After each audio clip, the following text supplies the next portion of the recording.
हमेशा सवालिया में क्या लगाना है, हेल्पिंग वर्ब लगाना है। हेल्पिंग वर्ब के बाद आपने क्या लगाना है, सब्जेक्ट लगाना है, फिर first part of the verb लगाना है, फिर उसके बाद आपने क्या लगाना है, ऑब्जेक्ट। और ऑब्जेक्ट के बाद आपने क्वेश्चन मार्क जरूर लगाना है, क्वेश्चन मार्क नहीं छोड़ना है। और उसका हेल्पिंग वर्ब क्या है, वही डू डस का वही इस्तेमाल है जो पहले बता दिया था मैंने। अब यहाँ पे आते हैं, क्या वो सबक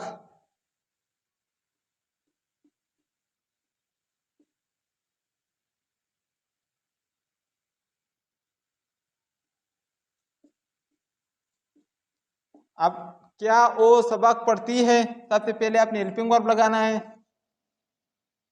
does she read the listen. और लास्ट में क्वेश्चन मार्क आपने बिल्कुल नहीं बोलना है, लास्ट में आपने क्वेश्चन मार्क जरूर लगाना है। क्या मैं काम करता हूं। अब वो क्या मैं काम करता हूं, डू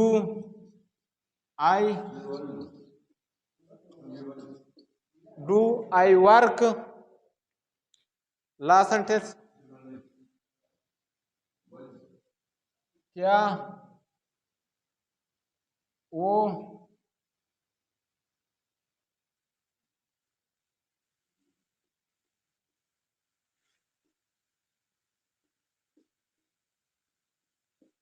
वो कपड़े धोता है।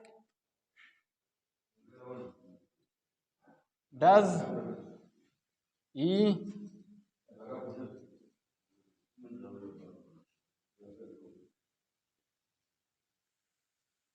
Wash does